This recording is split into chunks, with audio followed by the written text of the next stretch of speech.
Few things in life are as fundamental as the family. They are there for us through thick and thin. On the other hand, they also know how to push our buttons like no one on the planet. But basically, they bring out the best in us, bestow us with their brilliance, and lead by example with love and understanding, and thus are a large part of what we ultimately become. Join my mom and me as we make a fun foray into the family on this week's episode of FYI. Welcome to For Your Info. English. You got it.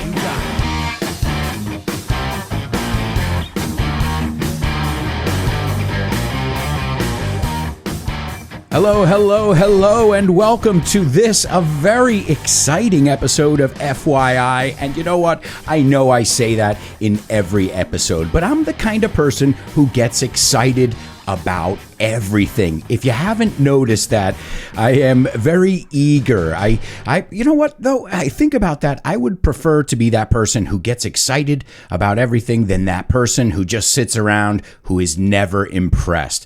And I think I get that passion, that excitement for everything from my very special guest today. So, ladies and gentlemen, without any further ado, well, I had to have her on the show because I had my dad on the show, so it was only fair that I have the other person who brought me up. Ladies and gentlemen, please welcome my mom, Linda Alonso.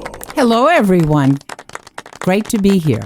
So we talked about it, and well, you're not only doing the show with us, guys, now a lot of recordings, the recording with my father, that was remote, but we are here in the flesh. I am in Spain. And we're doing an episode on what else? Family. Family, right. Absolutely. So you're here with your son, with your son's daughter, your granddaughter. We're going to take a look at all the vocabulary associated with family as well. But Mom, as an Italian American, and Italians, just like Spaniards, are known for the love of their family, proximity to their family. How would you, I know I'm putting you on the spot. To put on a spot is put in a difficult situation, a difficult question that I'm asking you. But what is family to you, Linda Alonso? Family is the foundation of your life. You know, it's the first experiences, the first people that surround you and give you love and nurturing and help you grow as a person. Absolutely. And, you know, something you don't realize, I guess, until you have children of your own, is that your parents' love, and remember, we don't say parents, we say parents. Another way is your folks, we say, their love for you starts way before you're born. It starts for me, when I found out I was pregnant. So that's how far it is, even before you know who that child is, if it's going to be a boy or girl or what they look like. You love them unconditionally. Unconditionally, already. Absolutely. And you knew you wanted to be a mother. You knew you wanted to be a family woman because, well, that's the Italian way. You come from a big family yourself. Tell us a little bit about your parents, my grandparents, who I guess are the ones, the same way when I tell my stories, well, you guys are the ones that inspired me. Tell us a little bit about, because I'm sure, and they know it, and I know it, we all know it, that my grandparents inspired me. Your parents. Tell us a little bit about them. What were they like as parents, as people? Well, they were very suited for each other, although they had different personalities. My mother, Grace, was the homemaker and the one who was making the meals, keeping the house clean, raising the 3 children, which would be me, my brother, and sister. And my dad was the one who brought home the bacon. Yeah. So I wanted to stop at what Grandma did. What Grandma did, anybody who raises kids knows it's no small feat. This is a good expression. That means it's a lot of work. A lot of work. Preparing the food, the clothes, and sometimes they say, oh, she's a homemaker. That sometimes can be more, you can get more pressure in that job. Well, there's no vacation time. Right. There's no pay. There's no human resources to complain to. There's no respect sometimes, but it's a 24/7 job. especially when children are very small. Sure, when they need you constantly. Right, round the clock. Right. And the expression, you used a really good expression too. And you know, Mom, you should be a teacher if you ever change professions this late in the game. You said to bring home the bacon. What does this expression mean? The bring home the bacon is the money. You know, as I said, my mother at that time was able to stay home and take care of the children, keep house. And my father, when I was very, very little, he had his own drugstore, pharmacy, worked 7 days a week. Sure, they each had to do their job in order to raise you guys. Right. And it was a thankless job of, you know, when you're changing diapers, you know, you're thinking, wow, parenthood is great. Well, when I was a child, there were no paper diapers, so all of those diapers had to be washed. Yeah, I guess you're right, too. Parenthood has never been as easy as now. But when, you know, when our parents and our grandparents were raising us. Well, we're going to take a look at the intro now, but something I wanted to say as well, and we're going to talk more about our family specifically. We're going to use our family to go through a typical family tree, and you can tell us a little bit, and I'm going to learn about my family here, too. My mother's a very curious cat, and she loves to find out about our roots. And so we're going to look at that a little bit later, but I wanted to clear something up right from the get-go here. Okay. The concept of family is not only blood relatives. The concept of family is the people that you went to school with, the people you work with, the people you choose as your friends are also part of what we would say your extended family. Your extended family, or again, for some people, they're friends, even though they're not blood relatives, are their family. Well, think about it though. You know, it's the age-old expression. You can choose your friends, but you can't choose your family. So your family, you're stuck with them through thick and thin. And we're going to look at that expression in a moment. But it's true. Some friends are there for us, sometimes as much or more than family members. So let's make a distinction. Family is so much deeper than just blood. It's a feeling of belonging. It's connection. It's connection. It's knowing someone cares about you if you get sick or something happens to you. It's like the family, whether by blood or by friendship, they have your back. They have your back. Mom, great expression. And it sounds like a mafioso expression. And I wanted to point that out too. That's a family. In a sense, mafia yes. family, a gang, a street gang. What are they? They're taking the place of the family that they're missing. So what does everybody want? And I learned this in school when I was studying Everybody drama. wants that family connection. And so either it's going to be a positive one, or sometimes, unfortunately, it's a negative connection. Sure, but every story, every tale that's ever been told throughout history revolves around the family. Absolutely. And whether that's, look at, again, Sopranos talking about the mafia, the mob. You know, he's got that struggle between his family at home, where at home his wife wears the pants. Right. But he's the mafia boss, so in his job, he wears the pants. When he walks out the door, he's the boss. And it's that battle between his two families. And here, our listeners, our FYIers, as I call them. We're a family. Yes. We know each other. Someone has a baby, Patricio who had a baby, and other people who have been ill or had some problems. We're all there for you as well. So family is so much more than just blood relatives. Absolutely. It's a concept. It's an idea. And everybody needs it in some way or another.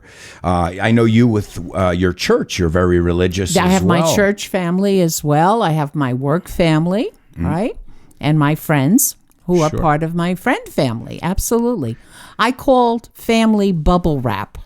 Explain this one. I've never heard this one before. Bubble wrap. Bubble wrap is when you are mailing something or you receive something in the mail that you've ordered that, say, is ceramic or made of glass that's breakable. And the more bubble wrap that is wrapped around it, the less likely it's able to be broken. Oh, so it's like that layer of protection. So the more I call bubble wrap, your family and friends that surround you, especially when life tosses you around a bit, the better you'll be. Sure. So family, I call bubble wrap. And we need that support from our family. We need to feel like someone cares about us, Yes. like we're loved. You know, when they talk about Maslow's hierarchy and all of this stuff, well, one of the most important things is care, feeling needed. Or what is it? You know, it's sheltered. What was do you remember? Oh, I don't remember them all. It's been a long time. Well, but you know what I mean. But you need that sense of security. That's the word. Yeah. Security. That yes. security, that family, that shelter, cobijo, that protection from the storm that only family can provide. Absolutely. And speaking of family, I think it's a good time to give a shout out to all our patrons. Our family on Patreon. Now, guys, remember, there's always a bonus part to this episode. You also get PDFs with vocabulary and expressions. My patrons also have weekly and monthly classes with me. And, well, we're on this learning adventure together. If you guys would like to discover more, you can go over to patreon.com/Alberto Alonso, and you can join our curious community for as little as €3 a month. And believe me, a lot of work goes into each of these episodes, as my mother can attest to. But my mother's also a patron and supporting me. So there's another thing. Family supports each other. Right. And I don't just mean financially, Right, obviously. Just the fact that I see your name in my list of patrons makes me feel good. Doesn't matter how much. I know that I have your support. Right. So let's send a shout out. You want to say hey to all our patrons out there? Hello, patrons. How are you? Thank you, thank you, thank you. And let's send a special shout out to our super duper students, Javier, Francisco, Tony, Roberto, Jose Maria, Mila, Alex, Patricio, Edgar, and Loles. And don't forget about my interstellar students, Carmen, Diego, Pilar, and Diana. And do you want to know who Diego is in that list? Could it be? Is it your husband? Oh, it could be.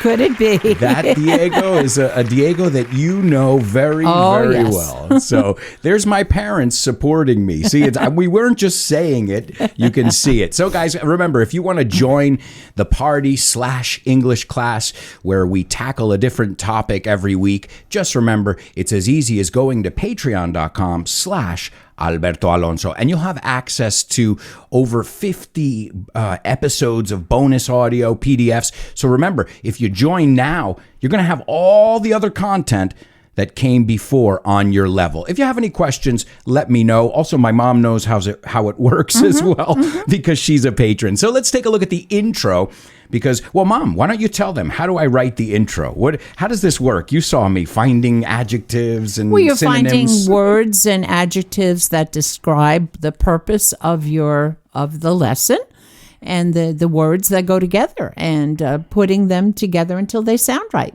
And you helped me a lot. And today I gave you some feedback on that. I said, okay, Mom, we need an adjective with F that reminds you of family. And we found fundamental. Fundamental. So now my mom, you see that a lot of thought goes into everything. A lot of thought goes into everything means lo pienso muy bien. I don't just use words for no reason. So let's take a look at those words that have been purposely planned. There I go with my alliteration. So few things in life are as fundamental as family. And I think we just said that. The idea of family is fundamental to the human existence. They are there for us. So to be there for somebody, as you said before, is to have somebody's back. To have somebody's back. Does it remind you of a song? I'll be there for you when the rain starts to fall. This is from Friends. Did you miss that episode? Yeah, I missed that one. So now I know that you don't listen to all the FYI episodes, just your favorite ones. So I said they are there for us through thick and thin. And what was how would we describe thick and thin? I would say through good times and bad times. Through good times and bad times, I'll be on your side forevermore. That's what friends are for. See, friends, family, it's all linked. So yeah, through thick and thin. Do they say this at weddings too? Through thick and thin, till death do us part. Well, yeah, they'll say till death do us part. Through the, sickness and health, right? Right. Yeah. So it means through good times and bad times. And then I said, on the other hand, this is a good expression to know. It's when you're telling the other side of the coin. Well, that's like, on the other hand, then you're saying what the negative part of it is. Well, So you right? say on one hand, ba, ba, ba, but on the other hand, there's a line to get to the bathroom. Right. In Spanish, that's en cambio, they say. En En cambio, cambio, in exchange. in exchange, okay. Which kind of makes sense as well. So on the other hand, they also know how to push our buttons. Mom, what does this mean to push someone's buttons? They know how to get you upset and agitated. To get under your skin. They get under your skin. So sometimes family and friends do this as well. Like, they'll push your buttons. Well, that's what happens when you know somebody better than anyone else. You know what makes them happy and what gets under their skin. You know what makes them tick. And what makes their blood boil, as we say, right? But guys, that's when you're a kid, you test your limits. When you get older, of course, you're not trying to push each other's buttons. But nobody can push your buttons quite like a family member No, right? or a good friend. But then I said, basically, they bring out the best in us. And I think this is son sacar lo mejor, o sacar lo mejor de nosotros. Very similar in Spanish. And they bestow us with their brilliance. What does to bestow somebody with something? To kind of give it to them. Yeah, Show it to them. In Spanish, gift it to them. Otorgar. Oh, this is a difficult one. You want to pronounce this one, Mom? Oh, Otorgar, conceder, right? So the word is to bestow something on someone. So they bestow us with their brilliance, right? Everything they know, whatever that is.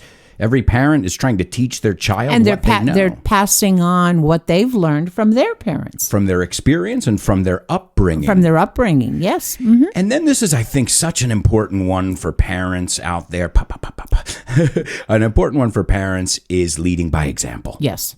How would you define leading by example? Well, the first teachers for a child are their parents. So normally children, at least in the United States, don't start school until they're 5. But their teachers from birth are their parents. That's who they're learning from. That's who are giving them direction. Right. So that is the most important piece, and it's a very important job to be a parent. You have to practice what you preach, as the expression says. And you know that there's some, again, like with little Lara, watching and hearing everything you say. Oh, she's like a little parrot. She's like a little sponge. And she repeats, she follows her grandma around, and she already started repeating, oh boy, Oh my, and oh boy, 2 of my mom's catchphrases. So sooner, it's a lot of syllables, but soon she'll be saying unbelievable. I haven't said that yet, but if I do, yes. So, and they lead by example, such an important thing. You don't just tell your kids to be good. You show them what it means to be good. You show them how to treat people. You don't tell them how to treat people. And that's something you and Dad, did really well. You treated people with respect, so you taught me to do it. Right. And understanding. Obviously, love is in the equation, but understanding. Your family's going to understand you more than anyone else, whether they want to or not. They'll know if you've had a bad day, if you're going through a difficult time, and, try to be there for you to help again, like the bubble wrap, to help cushion those difficult times. Sure. To make them a little less stressful, a little less painful, right? Right. And so then I said, and thus, I love this word, and so. Right? And so. This is a formal way of saying so. And thus, they are a large part of what we ultimately, in the end, become. And that's so true. I see it all the time in my gestures, even faces that I make. I see you, I see Grandpa, I see, Dad's side of the family, and even in my attitude, I even sometimes I say, oh my God, that was my dad that just said that. That was not me. That was not me. So whether we like it or not, you are gonna take after them. And we're gonna look at that vocabulary in the bonus part today. We're gonna look at some really good family vocabulary and expressions. Right now, in a moment, we're gonna take a look at the actual different members of the family. Okay. But later we'll look at We Are Family. You know that song? Do you know there's a great expression in there? They say we belong together like birds of a feather or something like that. Dios los cría y ellos se juntan. God makes them and then they get together. Okay. So but They say birds of a feather stick together. stick or flock together Or as flock, well. yeah, but yeah. Mm-hmm. Stick together or flock. And that's in that song, We Are Family. But we're going to look at a lot of cool family expressions a little bit later on. Let's finish up the intro and then we're going to take a look at the family tree using my family. As I said, I'm probably going to learn some things on this fun foray, incursión. They say in Spanish. And fun es divertido, not to be confused with funny. So let's start, Mom. Do you remember? Let's go, not go back too far, but because ancestors are antepasados. But let's go back to your great-grandparents. Okay. What can you tell? Now, great-grandparents are bisabuelos. So the kids would obviously be the great-grandchildren, great-granddaughter, great-grandfather, and so on and so forth.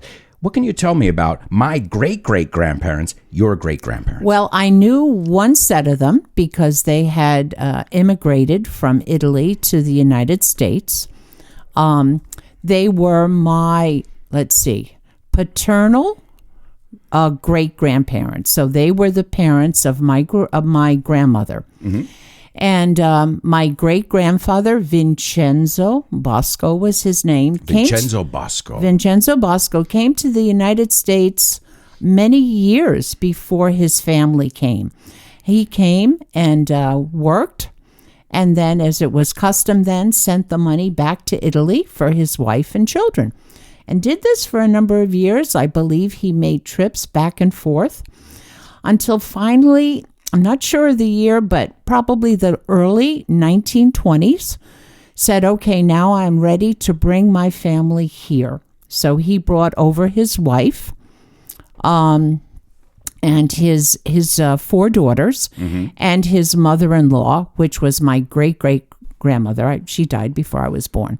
And they settled in Paterson, New Jersey. Which was the city of the Industrial Revolution. Where the Paterson, New Jersey is where Alexander Hamilton founded the first planned industrialized city in the United States because the waterfall back in the day provided the power. And a lot of Italian Americans went to this area, New York, New Jersey, and they went to where there was work. Right. So that was the common thing. If you had a member of the family or even someone from your village who went to a place, they would write back to their loved ones, oh, there's work. I got a factory. Work. I know I have a contact. There's a job for you waiting here. That happened with Dad, too, right? He had family members who said, there's work there. And they brought them over, yeah. So that's how they did it. But I knew my great-grandparents.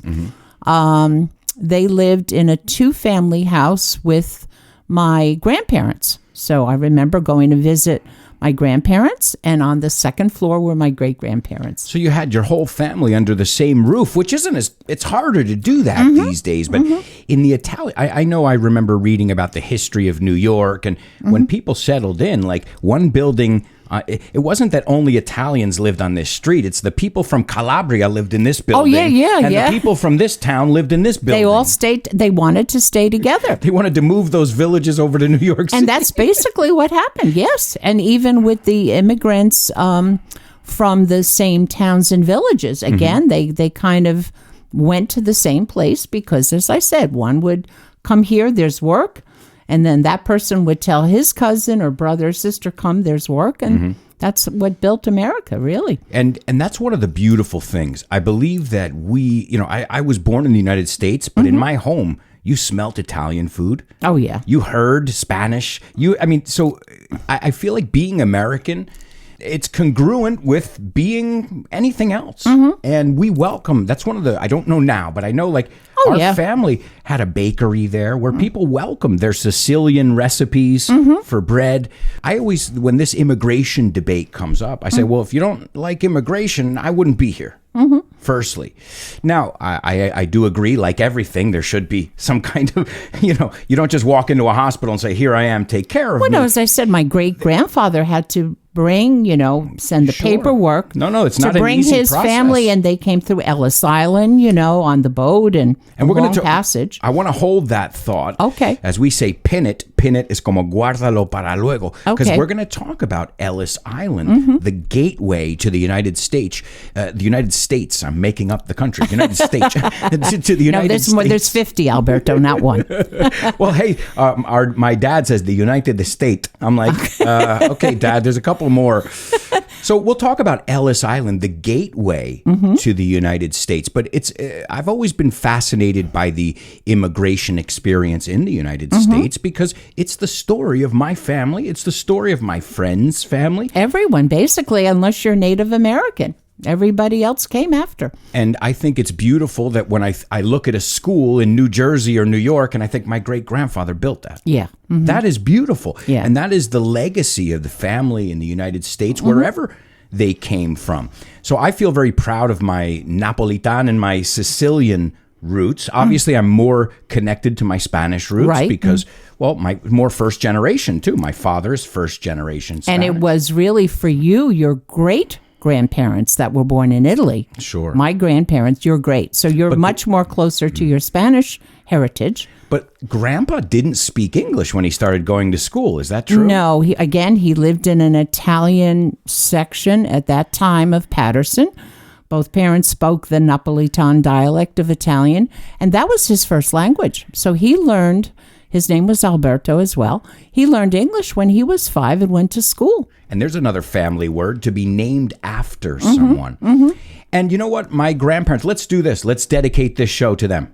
Okay, that's You great. want to do that? Let's we'll do dedicate that. this to Grandma and Grandpa, your mom and dad, Your my grandma grandparents, and grandpa, okay. who the reason I'm here and you're here and we're both communicators. Well, maybe we owe it to them. So I know you guys are listening, Grandma and Grandpa. We dedicate this to you for, well, adapting to the new world, keeping your traditions and the things that were important to your family, and for teaching us the importance of family. Absolutely. And hard work. Hard work. And I wanted to talk about that. That's one thing the immigrants, all these who came in, our family, they worked hard. They didn't want anything for free.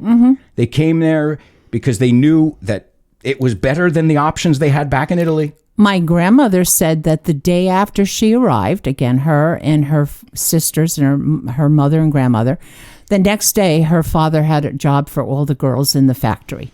So they got off the boat after being maybe a week coming across from Italy, and then they had to go to work.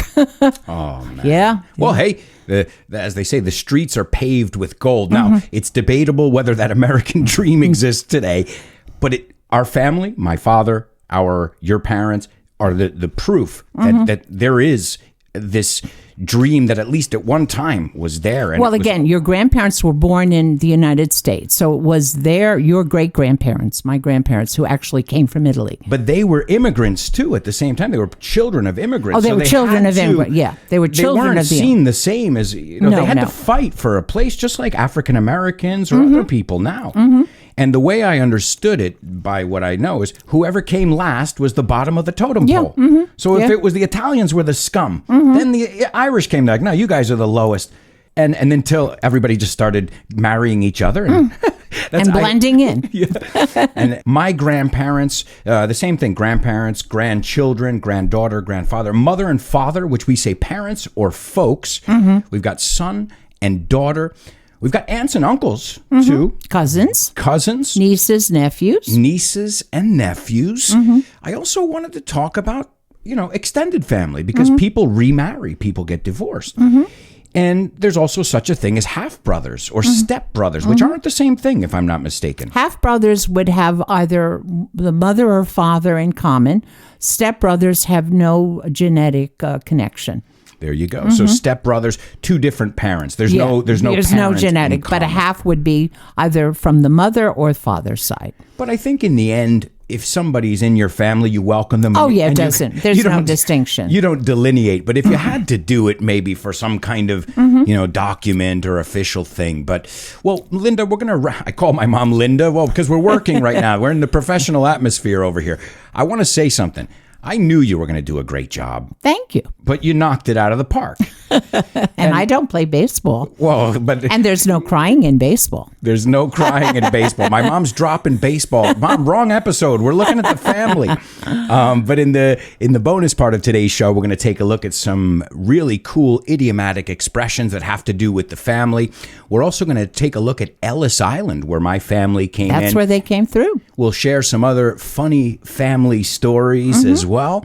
And is there anything before we say goodbye? Because as I said, the bonus part is only for patrons. Is there anything you want to say to everybody before we say goodbye, maybe regarding family? Tell your family, again, which is your blood relatives and your close friends, that you love and care for them. On a daily basis. Yeah, don't just tell them when it's Mother's Day or Father's Day or holidays. Tell them and show them that you love them. There it is. Mom, I couldn't have gotten better advice from my mom. Wait, I was going to say from my mom, but you are my mom. And I guess you guys who are listening right now can see where I get my communication skills from. And you've already met my dad. So as we say, the apple doesn't fall far from the tree. But right. we'll look at more of those in the bonus part of today's FYI.